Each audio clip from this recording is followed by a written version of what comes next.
हरे कृष्णा। तो आप सबका स्वागत है। आज हमारा तृतीय दिवस है और आज का हमारा टॉपिक हमने रखा है वुमेन लिबरेशन। तो वुमेन लिबरेशन यानी स्त्री मुक्ति या नारी मुक्ति, जो एक बीच में अभियान चला था करीबन मेरे को लगता है एक 50-60 साल पहले, या ये पोस्ट इंडिपेंडेंस, स्पेशली जब भारत आज़ाद हो गया तो ये एक नई संकल्पना जो है वो प्रचलित हो गई थी और सभी लोग इस आधार पे कि हम सब एक हैं, सब स्त्रियां सब पुरुष एक हैं, समान हैं, समान अधिकार की बात होती थी। तो आज के हम विषय में देखेंगे कि इनमें से कौन सा विषय सच में सत्य है और क्या है जो ऐसे ही मतलब कोई राजनीतिक तौर पे किया गया था और इसका समाज पे कितना गंभीर परिणाम है और इसका सॉल्यूशन क्या है, ये हम आज के विषय में चर्चा करेंगे। तो प्रायः लोग यही समझते हैं कि हाँ, स्त्री पुरुष एक हैं। तो हमें आध्यात्मिक दर्शन से भी देखना होगा, क्योंकि आज हमारा जो विषय है वो आध्यात्मिक दर्शन से भी कनेक्टेड है। हम कोई भी विषय यहाँ चर्चा करते हैं तो हम कोई राजनीतिक स्तर पे या कोई सामाजिक स्तर पे, ये गौण है। मुख्य होता है आध्यात्मिक दर्शन, क्योंकि जीवन जो हमें जीना चाहिए, जैसे मैंने पहले फेसबुक लाइव में कहा था कि हम सबको जो जीवन जीना चाहिए वो हमारे नेचर के साथ, जो नेचर के में हम लोग चर्चा करेंगे कि जो अलग अलग योनि है, मनुष्य योनि में भी स्त्री योनि है, प्राणी योनि है, तो ये अनेक जो योनियां हैं ये किस आधार पे दी जाती हैं और क्या सभी योनियां एक जैसी हैं या सब अलग अलग हैं, इसके पे हम थोड़ा चर्चा करेंगे। फिर हम चर्चा करेंगे कि क्या पुरुष और स्त्री खास करके मनुष्य योनि में ये एक हैं। फिर हम चर्चा करेंगे कि दोनों का रोल क्या है, ठीक है। फिर हम देखेंगे कि इस मॉडर्न सोसाइटी ने इस वुमेन लिबरेशन को प्रमोट करके उनको क्या मिला और समाज को बदले में क्या मिला। उसके अलावा हम डाउरी और डोमेस्टिक वायलेंस पे थोड़ा सा चर्चा करेंगे और फिर ये चर्चा करेंगे कि इसको कैसे परमानेंटली अवॉइड किया जा सकता है। कई बार हज़ारों पुलिस होते हैं, हर पुलिस स्टेशन में कम से कम 100 केसेस पेंडिंग रहते हैं, ना कोई जस्टिस मिलता है। तो हम इस पर एक बहुत अच्छा सोल्यूशन आपको बताएंगे। और फिर हम ये देखेंगे कि मैथमेटिक्स में होता है ना LHS = RHS, तो या फिर हम मैथ्स में इक्वेशंस आते थे less than, greater than and equal to, कि लेफ्ट हैंड साइड और राइट हैंड साइड से बड़ा है, छोटा है कि इक्वल है। तो वैसे मेन एंड वुमन के लिए ग्रेटर लेफ्ट, ये हम देखेंगे, ठीक है। और फिर हम देखेंगे कि एक परमानेंट सोल्यूशन क्या है जिससे हम इस सामाजिक समस्या को एक साथ सॉल्व कर पाएँ। तो आप सबका स्वागत है। वैसे बहुत लोग अब आए हैं, करुणावतार रूप केड़कर अंकल आए हैं, रवि है, हमारे कृष्ण देशमा सत्येंद्र है, संतोष अंकल हैं।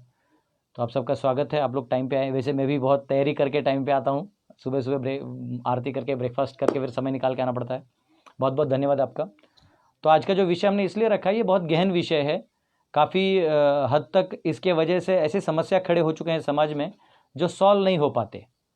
तो आज हम चर्चा करेंगे कि हमारा पहला जो विषय मैंने आपको बताया कि ये डिफरेंट स्पीशीज़ जो हैं ये कहाँ से आते हैं, कहाँ से मनुष्य योनि, प्राणी योनि, ये कहाँ से आते हैं। तो मैंने जैसे पहले आपको पहले अध्याय में बताया कि हम लोग पहले लाइव में बताया था स्पिरिचुअलिटी एंड इकोलॉजी टॉपिक में कि हम सब जो हैं, हम लोग जीव हैं, we are all living entities. हम लोग स्पिरिट सोल हैं और सोल को ये बॉडी कवर होता है। जैसे मैंने आपको बताया कि जैसे मेरा जो फेसबुक में आपको चेहरा दिख रहा है वो मैं हूँ भी, मैं नहीं भी।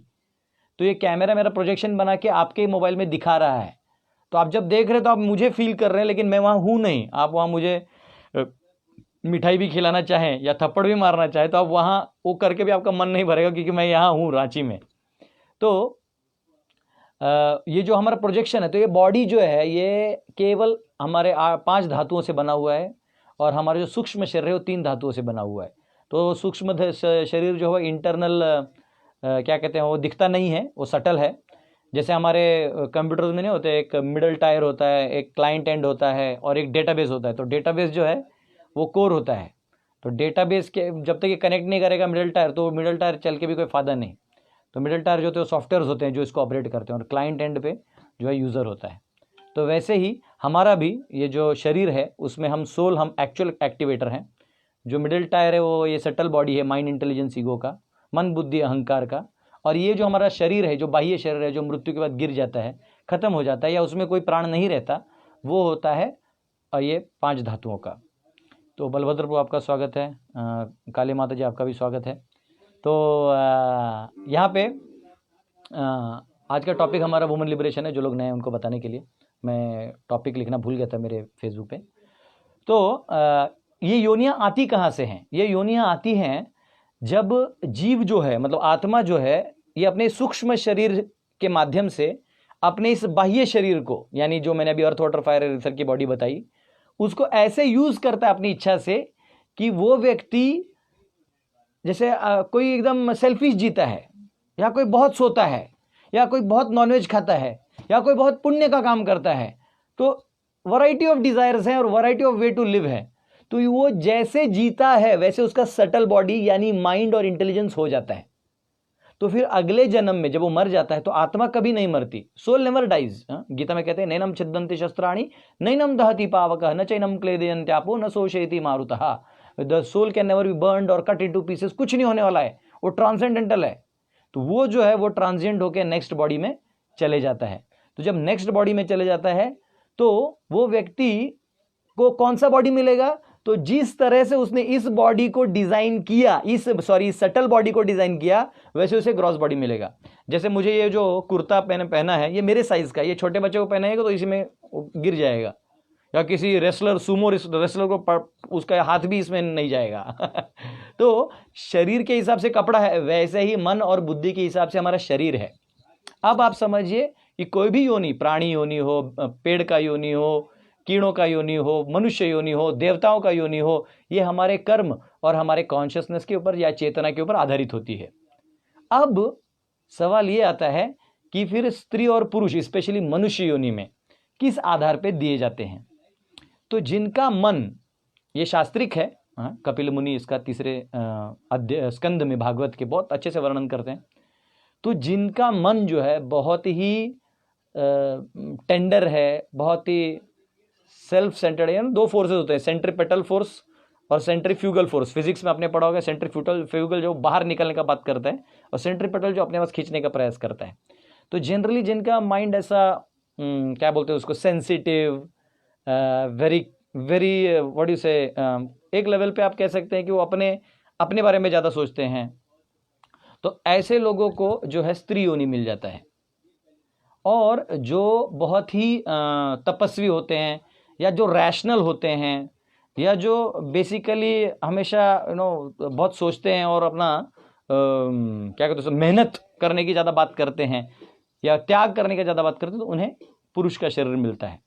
अब सवाल है, आप कहिएगा नहीं प्रभु जी, मैंने ऐसे बहुत सारे स्त्रियों को देखा जो मेहनत ज़्यादा करती है, और ऐसे बहुत सारे पुरुषों को देखा है जो घर बैठ के रोटी फ्री में खाते हैं। मैंने खुद अपने आंखों से भी देखा है।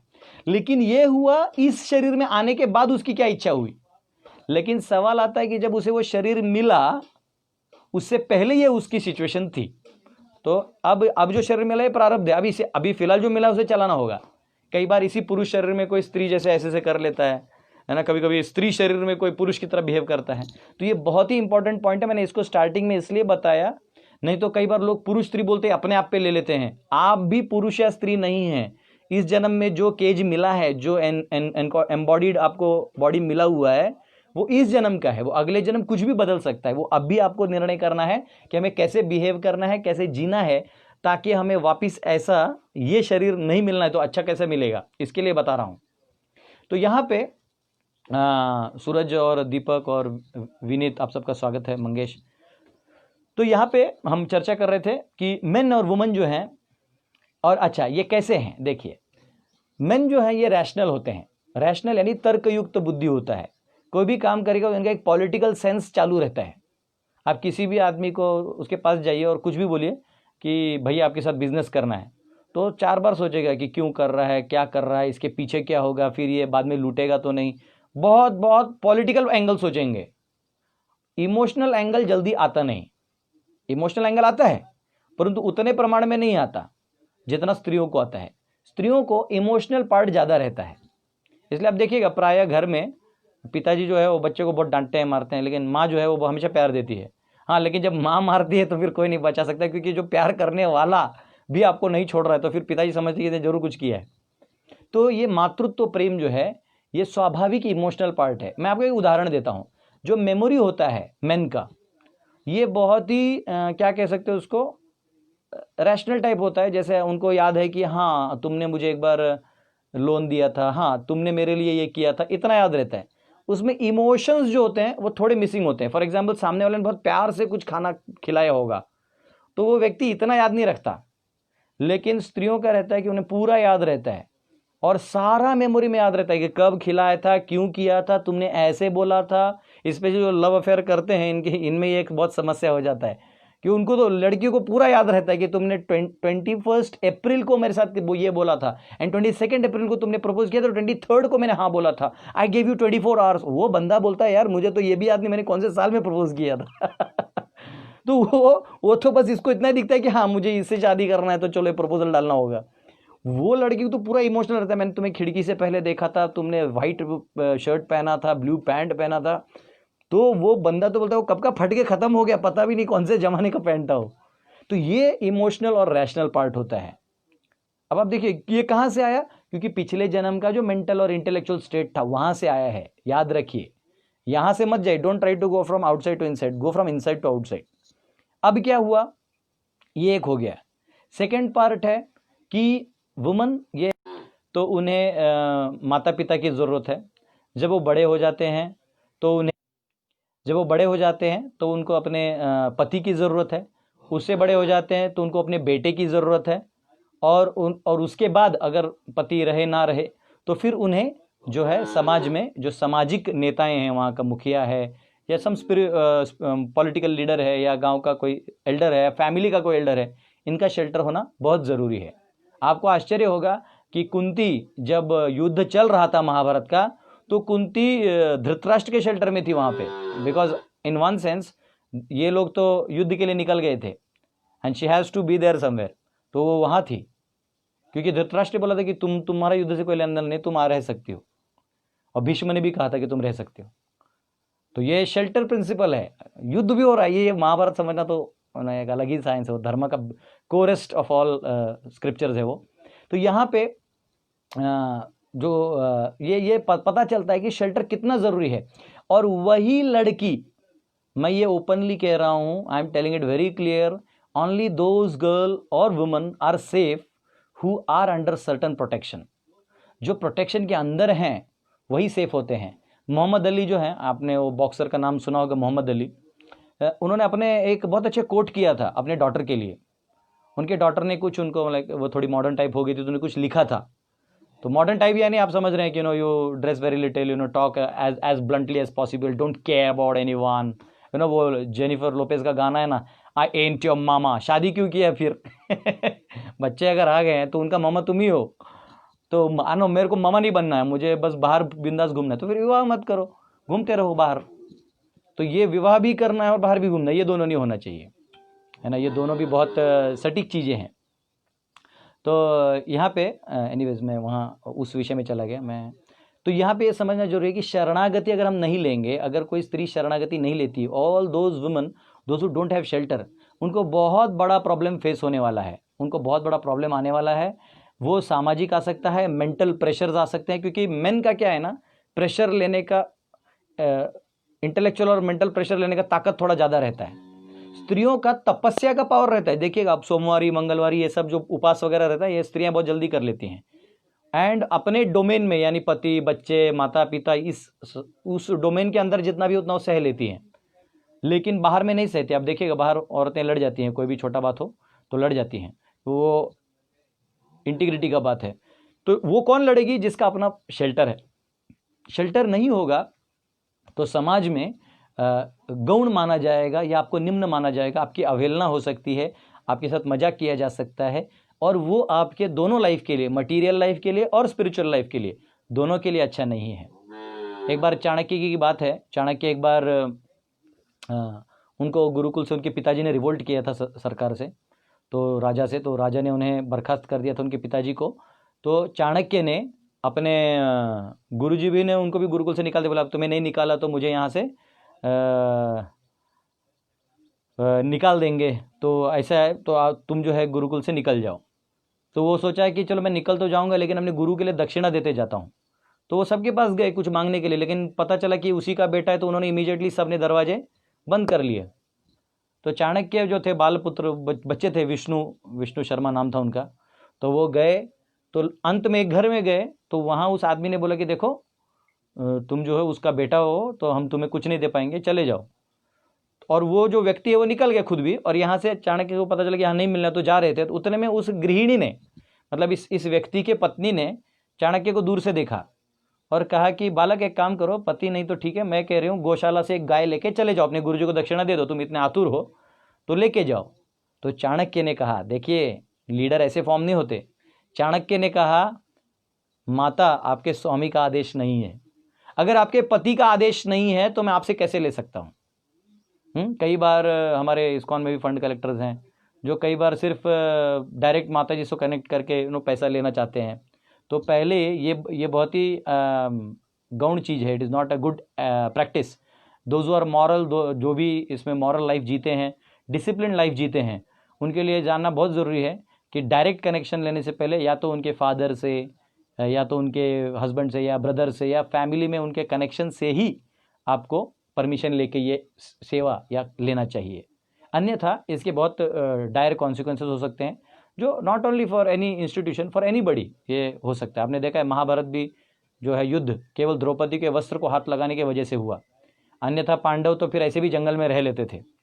आप लोग कर्ण को बड़ा हीरो मानते हैं, लेकिन महाभारत अगर आप पढ़िएगा, टीवी वाला नहीं, लेकिन जब महाभारत पढ़िएगा शास्त्रों को, गोरखपुर प्रेस का लेके पढ़ सकते हैं, तो महाभारत में क्लियर लिखा है कि जब दुर्योधन को पता चला कि द्रौपदी हार गई है, तो वो इतना ही बोला कि आज से द्रौपदी दासी हुई, उसने और कुछ नहीं कहा। कर्ण ने कहा कि जाके उसे विवस्त्र करो। ये जो घिनौना आइडिया है वो कर्ण का था। कई बार लोग कर्ण को हीरो मानते हैं। एक बार किसी न किसी दिन हम लोग कर्ण के बारे में भी चर्चा करेंगे, लेकिन आज नहीं। आज हमारा टॉपिक हम लोग मोर और लेस वुमन के अराउंड डिस्कस करेंगे, woman and men, and trying to understand how this nature, हम कैसे इस नेचर के साथ काम कर सकते हैं। तो अब हमको समझना होगा कि फिजिकली वीक एंटिटी है, इमोशनल है। अच्छा, इमोशनल होना दुर्बल नहीं है, इमोशनल होना भी एक स्ट्रेंथ है, लेकिन इमोशनल को रैशनल का सब्स्टिट्यूट होना जरूरी है। इमोशन को, तो मैं मोहम्मद अली का एग्जांपल दे रहा था, तो मोहम्मद अली की जो डॉटर थी, उन्होंने कहा कि डैडी को कुछ लिखा था, बर्थडे के दिन उन्होंने कुछ विश वगैरह किया, तो मोहम्मद अली अपने डॉटर को कहा कि जब मैं तुम्हें डांटता हूँ तो कैसा है, जैसे नारियल है ना, नारियल उसके अंदर मलाई होता है, अब पानी होता है, वो पानी तब तक फ्रेश और सेफ होता है जब तक उसके ऊपर कवच होता है। जब तक अगर कवच हट जाए तो वो पानी वैसे ही सड़ जाएगा, या उसको पंछी आके खा के या पी के, या फिर वो मलाई को खा के चले जाएंगे। तो वैसे ही जब तक डॉटर अपने फादर का सुनती है, पति का सुनती है, तो अब आप कह सकते हैं नहीं नहीं ये मेरा बात नहीं समझते, वो नहीं समझते, ये सब ठीक है। ऐसा नहीं होता है कि एक आदमी के बुरा होने से पूरा परिवार बुरा है, उसके लिए समाज है, उसमें भी एक दौरा है, ये कि नहीं कि जस्ट छोड़ दिया और जो भी करो, ऐसा नहीं है। उसमें भी फैमिली होता है, उस फैमिली में आप डिस्कस जरूर कर सकते हैं, आपके ओपिनियन जरूर रख सकते हैं।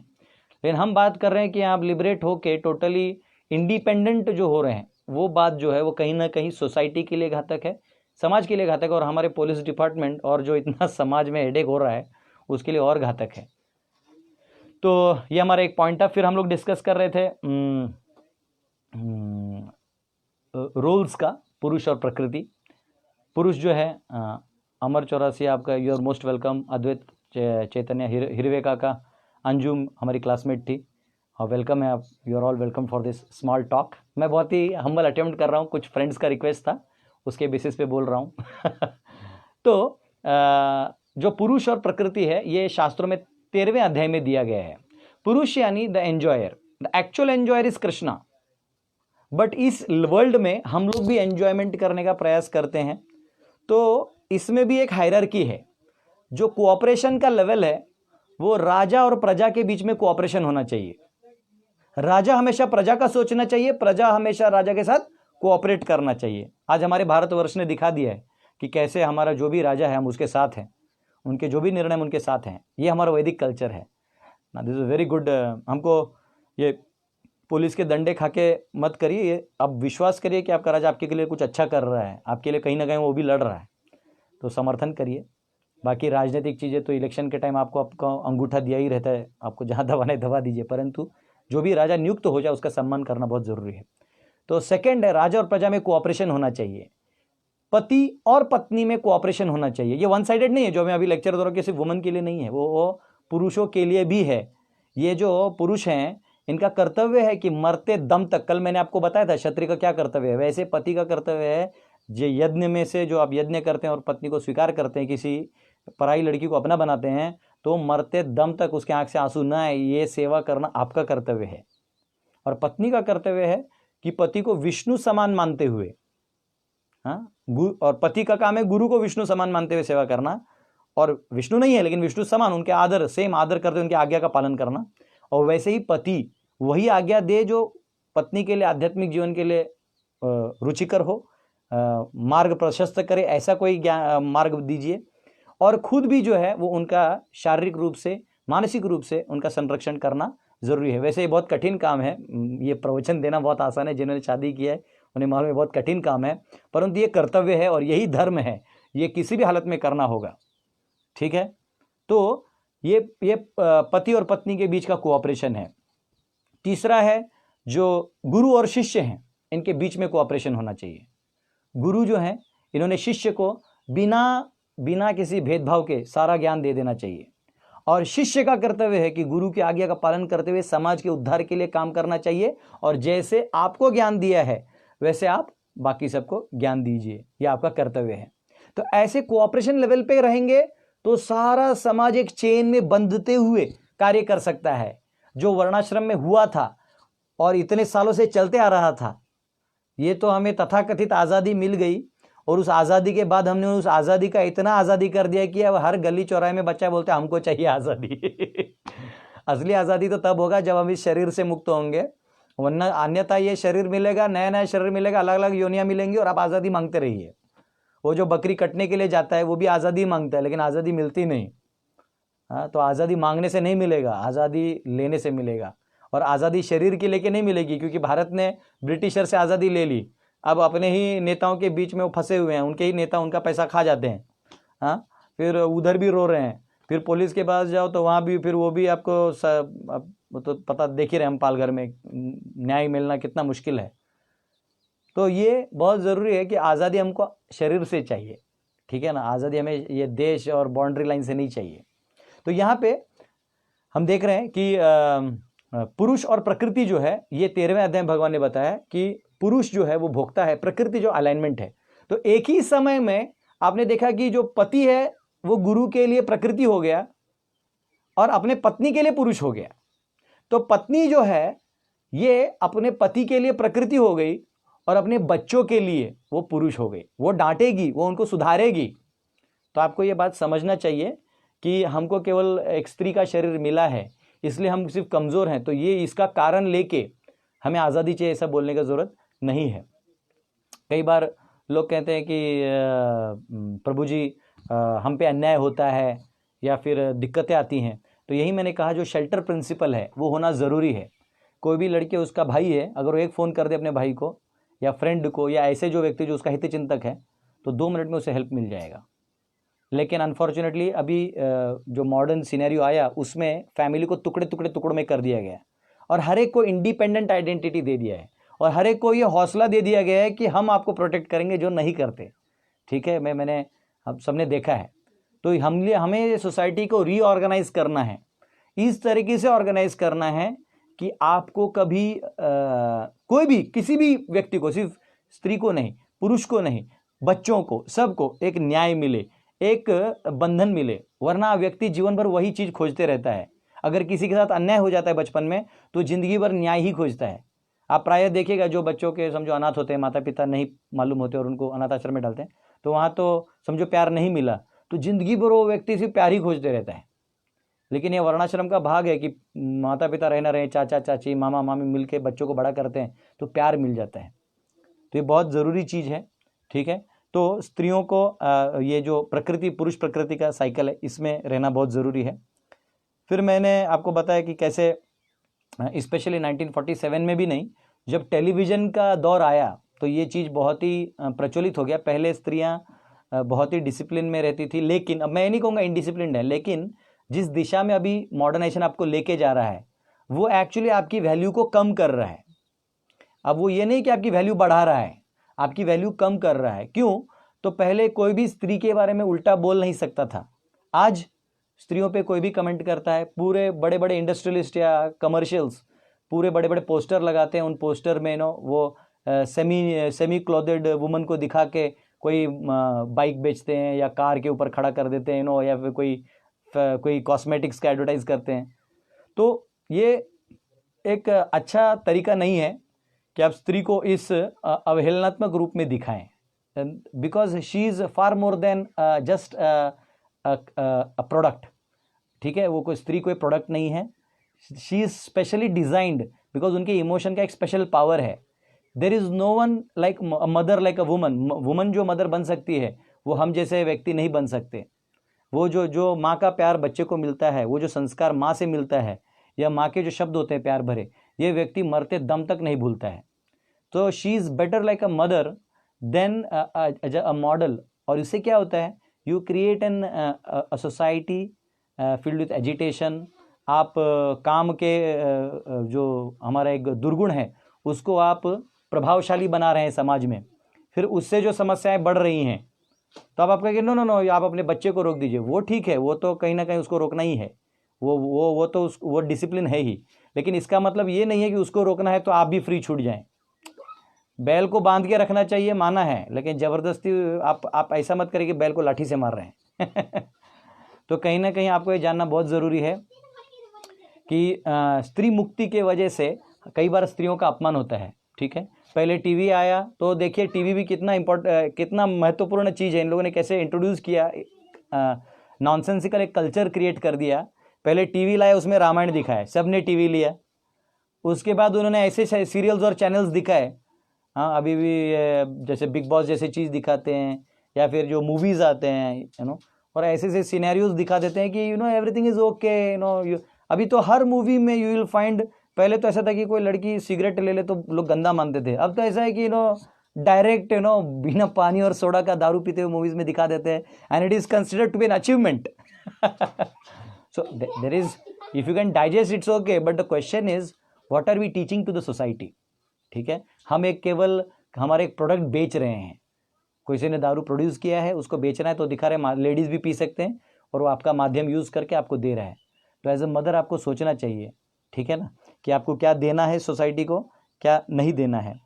ठीक है, और एक दुर्भाग्य की चीज़ ये है कि जो सरकारें हैं, कोई भी हो, मैं आपको लास्ट 2 वीडियोज़ में भी बोला हूँ कि कोई भी सरकार हो, इनको स्त्रियों की एक्चुअल चिंता नहीं है। क्यों चिंता नहीं है? आप गैस दे रहे हैं, आप तो पेट्रोकेमिकल कंपनियों से अपना डील करके वो ये गैस योजना वो योजना ये सब दे रहे हैं, ठीक है। लेकिन मुझे एक बताइए, जो स्त्री हैं, अगर गलती से मैं प्राइम मिनिस्टर बन गया ना तो ये मेरा पहला लॉ होगा। प्राइम मिनिस्टर बनूँ ना बनूँ, लेकिन ये मेरा जो बनने वाले प्राइम मिनिस्टर थे उनके लिए या चीफ मिनिस्टर्स के लिए ये रिक्वेस्ट है, अगर आप स्त्रियों को, जो स्त्रियां हैं जो घर में अपने बच्चों को संभालते हैं, अपने पति को संभालते हैं, घर संभालते हैं, बाहर नहीं जाते, नौकरी नहीं करते और घर संभालते हैं, उनके लिए आप क्या देते हैं? व्हाट इज द, अगर आप सारे वर्ल्ड को इकोनॉमी में चलाते हैं तो उनको आप इकोनॉमिकल हेल्प क्यों नहीं करते? तो मेरा कहना है उनको अलग से हाउस वाइफ करके एक स्टाइपेंड सरकार की तरफ से मिलना चाहिए।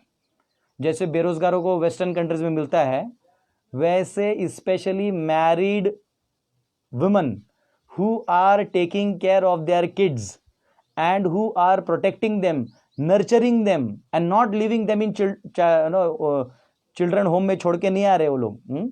वो उन लेडीज को, उन माताओं को फर्स्ट एंड फॉरमोस्ट थिंग है कि सरकार ने उनको स्टाइपेंड देना चाहिए monthly 8,000 10,000 according to the economical value जो मार्केट का है, उस हिसाब से उनके रोजमर्रा की जरूरत है। Why they should go for a second income?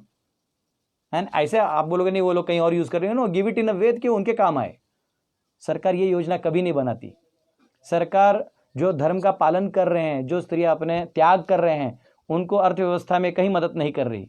इसलिए दुर्भाग्यवश स्त्रियों को बाहर जाना पड़ रहा है और फिर चरित्र में दाग आ सकता है, संशय आ सकता है समाज में प्रेशर आ सकता है। इसलिए डाइवोर्सेस का कारण यही है। जबरदस्ती आप स्त्रियों को मुक्त नहीं भी होना है तो मुक्त करवाने के पीछे लगे हुए हैं। And I am really sorry for this, ये स्ट्रेट फॉरवर्ड बात है। तो आप ऐसा कर रहे हैं और फिर उनकी जो सामाजिक व्यवस्था है उन्हें दूसरे समाज पे भी निर्भर होना पड़ रहा है पति के अलावा। तो वहाँ जो है फिर चरित्र पे दाग आ सकता है, संशय निर्माण हो सकता है। तो ये जो है ये कॉम्प्लिकेशन बढ़ा रहा है। बेस्ट है स्त्री को अगर आप सब कुछ इकोनॉमिकल पैटर्न में ला रहे हैं, आपने ज़मीनों को रेट लगा दिया, आपने सब कुछ रेट लगा दिया, तो फिर एक काम करिए, जो ऐसी स्त्रियां हैं इनको भी आप मंथली स्टाइपेंड दीजिए। ये मेरा सरकार से अनुरोध है। अन्यथा नहीं तो मैं ही जब प्रधानमंत्री बनाऊंगा तो पहला काम यही करूंगा, ठीक है। तो ये सेकंड है। फिर एक टॉपिक आता है डाउरी एंड डोमेस्टिक वायलेंस, ठीक है। पहले जो विवाह हुआ करते थे, मैं ये इसलिए सब कह रहा हूँ ना क्योंकि ये बहुत ज़रूरी है, आगे जाके यही समय आने वाला है। तो हमें मालूम होना चाहिए कि कैसे स्त्रियां, इनका सम्मान हमको करना है, ठीक है। आजकल स्त्रियों को सम्मान नहीं है। आप स्कूल में चले जाइए, कोई लेडी टीचर आ जाती है तो आपको मालूम है बच्चे क्या वर्ड यूज़ करते हैं and how they tease the lady teacher, और उसके बारे में पीछे क्या बोलते हैं। नॉट गुड, ये तरीका नहीं है। ये हमने एक ऐसा कल्चर क्रिएट कर दिया, जो व्यक्ति टीचर के बारे में ऐसा बोल रहा है, अपनी माँ के बारे में कुछ बोल सकता है, कल किसी और के माँ के बारे में बोल सकता है। And this is a culture of disrespect. मैं कह रहा हूँ ये वुमन लिबरेशन के नाम पे आप वुमन को डिसरिस्पेक्ट कर रहे हैं। स्त्री को रिस्पेक्ट करना सीखिए, ठीक है। यहाँ पे जो डाउरी सिस्टम था, तो पहले जो डाउरी हुआ करते थे ना, वैसे तो अब ये डाउरी सिस्टम फिलहाल तो बंद ही कर देना चाहिए। My humble request is, dowry के वजह से बहुत सारे लव मैरिज होने लगे हैं। लोग सोचते हैं कि लव मैरिज ज़्यादा अच्छा है क्योंकि उसमें डाउरी नहीं लगेगा। So best is don't do dowry. And second is, dowry जो हुआ भी करते थे वो डाउरी, या हम जो दहेज बोलते हैं, हाँ, हुंडा, मराठी में हुंडा बोलते हैं, अलग अलग लैंग्वेजेस में अलग वर्ड्स हैं। तो वो इसलिए दिया जाता था कि जो लड़की है उसका भी परिवार में कुछ हिस्सा है, तो पिताजी उसके लिए सोना के रूप में या किसी और के रूप में सिर्फ उसको देते थे, और ससुराल वालों का उस डाउरी पे कोई हक नहीं है। ये रामायण से क्लियर है। जब माँ सीता लेके आई थी बहुत कुछ सोना जो उनको मिला था, तो वो अलग तिजोरी में रखा गया था। और जब वो वनवास ले रही थी तो कैकेयी ने बोला कि अब ये जो है ये हमारे यहाँ ट्रांसफर करवा दीजिए। तो सुमंत्रा जो मंत्री थे उन्होंने कहा, माता कैकेयी ये सीता का है, इसमें अयोध्या वासियों का भी अधिकार नहीं है।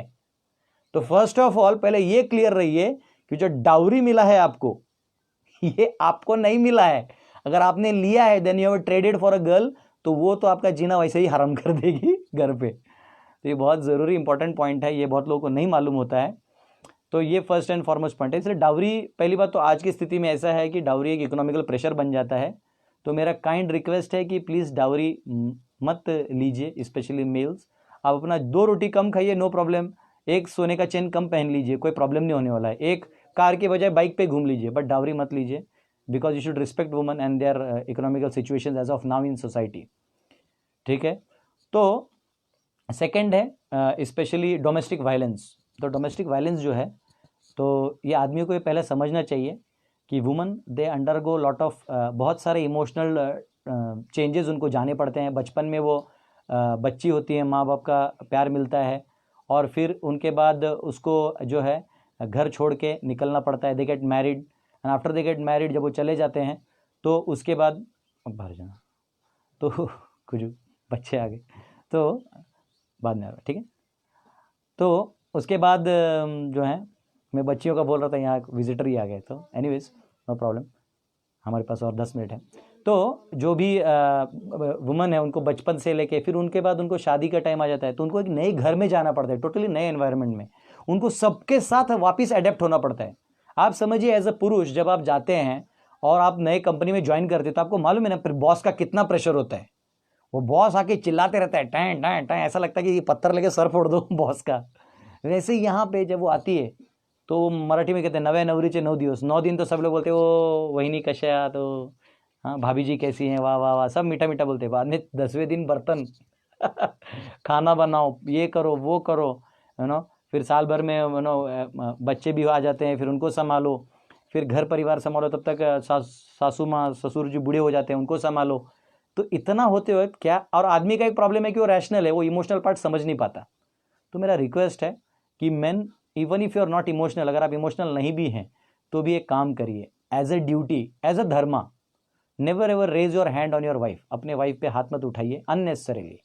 और सेकंड है मरते दम तक, even if you feel cheated, अगर आपको कभी लगता है कि नहीं इसने मेरे से झूठ क्यों बोला, वो क्यों बोला, फिर भी एज अ कर्तव्य, एज अ पार्ट ऑफ धर्म, नेवर एवर ट्रबल हर।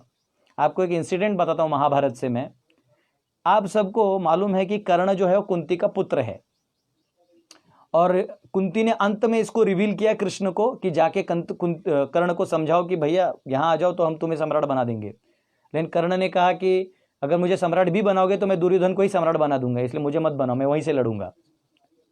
तो कुंती को लगा कि चलो मैं भीष्म को जाके बताती हूं, क्योंकि वो एक बार समझ गए तो मामला खत्म हो जाएगा। तो कुंती जो है वो गई भीष्म के पास।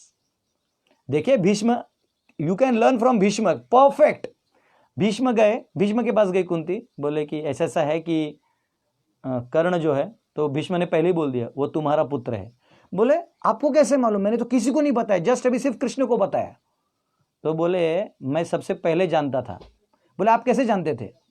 बोले जिस दिन सारे कौरव पांडव बच्चे गुरुकुल से पढ़ के आए थे और अपने अपने धनुष्य बाण गदा तलवार सब डिस्प्ले कर रहे थे, अपने कलाओं को डिस्प्ले कर रहे थे, युद्ध कलाओं को, उस समय जब कर्ण उधर से एंट्री मारा था और अब धनुष्य छोड़ के अर्जुन के तीर को काट दिया था, तो केवल तुम्हारा आंख बड़ा हुआ था और मातृत्व जाग गया था तुम्हारे हृदय में, और मैं भी सोच रहा था ये किसका पुत्र हो सकता है। तो मैंने आंख घुमा के देखा तो केवल तुम्हारे आंखों में मातृत्व दिख रहा था, मैं तभी समझ गया था तुम्हारा पुत्र है। लेकिन तो फिर आपने बताया, मतलब आपने रिवील क्यों नहीं किया किसी को? बोले नहीं, किसी भी स्त्री का वीकनेस पब्लिक में रिवील नहीं करना चाहिए।